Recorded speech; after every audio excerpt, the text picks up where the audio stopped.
Hi, Sam and Matt. This is Stephen in Dublin, Ireland. Stephen in Dublin, Ireland. What's happening, Stephen?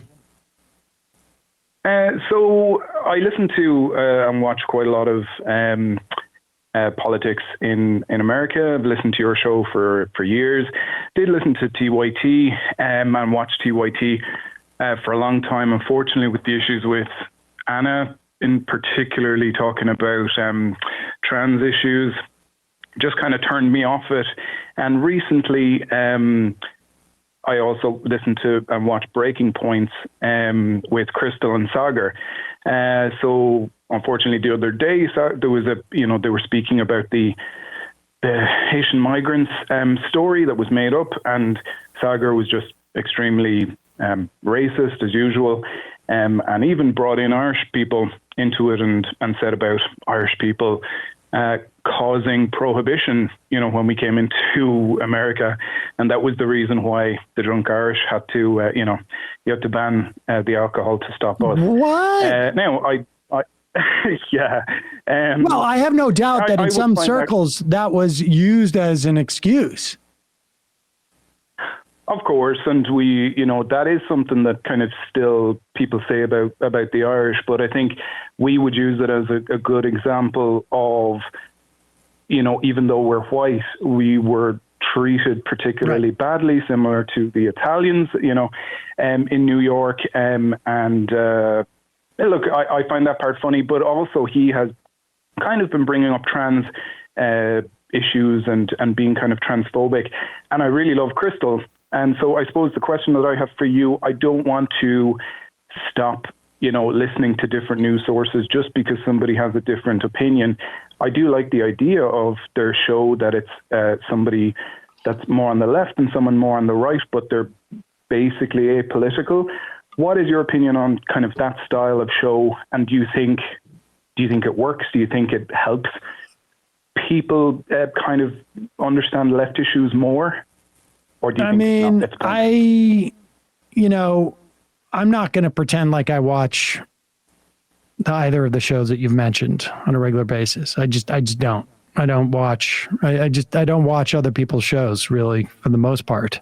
I just end up, I read more often than not. I'll see clips. I think there are definitely, times where I have found very helpful things from Crystal. To be honest with you, not so much the Young Turks, but to be honest, just being honest here. And I have to say that, I have not followed that much of the Young Turks, but I have seen clips where, Anna has talked about, the fact that everybody's calling her a birthing person or something to that effect, which I find extremely hard to believe that there's been more than one person that's ever said that to her. But whatever, be that as it may, I don't care if it's 10. Who cares? Grow up. We just see, stuff like they've also been harping about how crime statistics are out of control. The fact of the matter is that in 2023, crime is down in this country with something like 90% of police departments in the country now reporting. They like to pretend that less than that have been reporting. Here's, put up this Crowder, that dude. He put up something, and the fact of the matter is that the most recent crime statistics. You've got me a little bit off topic, but this set me up because I'm not, I'm not a media critic, but I am a critic of BS that is being pushed by people. And put up that murder dropped in this country from 2022 to 2023. Violent crime was down about 3%, although it was up for hate crimes for LGBTQ people. And here it is. Overall, and this is coming from NBC News, overall, the FBI's National Incident-Based Reporting System collected information. Because here, put up that tweet. Do we have that tweet from Crowder's producer? I'm not sure which. I had it in the Slack. Okay, I'll look. From Gerald or whatever that guy's name is. Okay. I'm only bringing this up. and like I say, I'm not a media critic. I don't know. I haven't watched enough of Saagar and Crystal's show to know. I've seen clips that I've found very helpful from Crystal. And the clips, frankly, I've seen from TYT, I'm not going to pretend like I watch that show on a regular basis either. But I do know that the complaints about crime over there, it's like local news. They'll take one, crime and then hype it and make some type of data around it. But here, this is what Gerald wrote.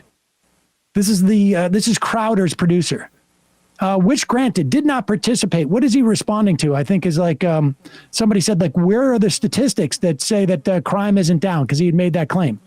This map.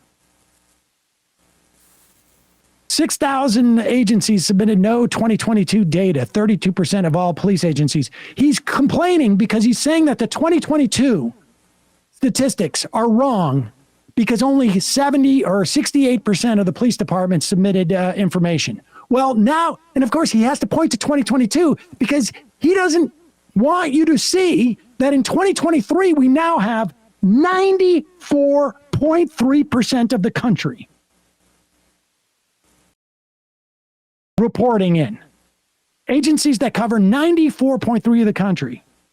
700 additional agencies in 2023 compared to 2022 on that national incident-based reporting system.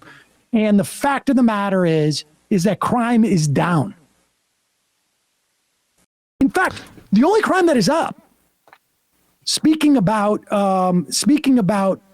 misinformation, the only crime that is up is shoplifting. Recorded events of shoplifting were up from about 1 million in 2022 to 1.15 in 2023. The interesting thing about that, rise, it now brings us to 2019 levels. In other words, all the time that we heard that shoplifting was going crazy, the smash and grabs and this and that, shoplifting was actually down in 2021, in 2022, and in 2020 because of COVID. And it's up now to where it was pre-COVID. Well, because the shoplifters are just hearing about the George Floyd effect, where it's worn out on other types of crime. They were future predicting the George Floyd effect. But so I guess, Steve, I gave you a really unsatisfying answer. I don't know whether you should continue to watch that show. If there's value in watching it despite Saagar's transphobia. But I can tell you that the transphobia that, and if you tell me he spouses it, I believe you. It's not hard for me to imagine. But that I've seen come from places like TYT or, Crowder or whomever it is. And the crime hysteria, it's sort of fascinating that crime is actually down, except for the hate crimes against folks in the trans community because of this type of rhetoric. Yeah, and I do think, like you mentioned, they're the main things that TYT did, Anna in particular did kind of push forward, without kind of understanding the criticism that she was getting, that she's a producer on that show. She's deciding which, stories to push to the top. And, 100%. Yeah. Because I can't remember what it was. I can't remember what story it was that I appreciate the call. Thank you. I can't remember what story it was that I got into an argument the last time I actually spoke to Cenk. I don't know if it was a year or two ago or when it was, where I said something to the effect of maybe it was about trans women in sports. And I said something to the effect of this is not an important issue. It's one thing to be sitting at a bar and having a casual conversation with somebody about what you think about sports. I mean, I'm not that into sports, but I can understand people sitting around a bar going What should the inclusion rules of the International Basketball Association be? But I said something to the effect of like, you don't need to tell every opinion you have on your political talk show because you have an editorial responsibility. What's actually important? What's being manipulated and being used? And these issues of crime, frankly, and the issues of transphobia are being utilized by the right, in addition to them lying about all this stuff. Just the attempt to make the conversation about it. Now, I think there's a debate to be had as to whether, weighing in on these things is hurting or helping. And I think, it's an argument on a per issue basis. A lot of people said never report on what Rush Limbaugh is saying. Well, I don't think that works out very well. That's my opinion on it, that it's worth it engaging in it, but you have to be engaging in it with an awareness of like, you're also, every time you open your mouth about it, you're helping push some type of false narrative, and you need to make sure that what you're doing dispels it. And like within the context of the Rashida Tlaib story, every time we mention the accusation, a certain percentage of it continues to bleed in the accusation that she was anti-Semitic when she was clearly not. So this is all part of it. But the fact of the matter is that people who are going around saying that we had some type of abnormal crime spurt following the once in a lifetime, hopefully, certainly once in 100 years so far, pandemic, or that there was some type of crisis in, girls' sports or women's sports or sports in general because of trans people is absurd. It's absurd. There's some type of crisis because people are using birthing persons instead of like, women in some very narrow circumstances. Give me a break. All that stuff transparently fabricated and inflated for a transparent purpose, and that should be part of the job is ascertaining that purpose, that these sorts of blind alleys lead you. And to be clear, still going on. Still going on. We have Republican candidates across the country still running on this stuff. We have ads going out. I don't know if it was in Florida or maybe it's in Ohio, where Marino is running against Sherrod Brown by putting out transphobic advertising. This stuff is being weaponized.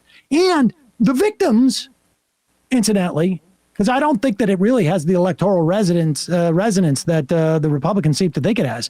But there are real victims here. They are children who are stigmatized. There are trans people who are subject to full-on violence, to murder, to assault, to getting fired from work, to losing housing, to being ostracized by their family. Across the board, there are victims here. Make no mistake about it. But it's not the people who have to go around and I don't know if I'm a woman or if I'm a birthing person. I've lost my sense of who I am. Somehow my rights have been abrogated because of it. It's absurd.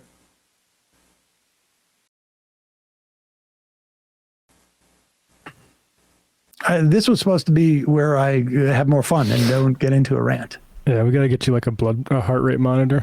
My heart rate's fine. That's the problem. That's your problem. It doesn't affect my heart rate at all. Hey, folks, don't forget to hit the subscribe button and check out our daily show. We do it every day at 12 p.m. Eastern for about 2.5 hours. We even take phone calls. You should check that out.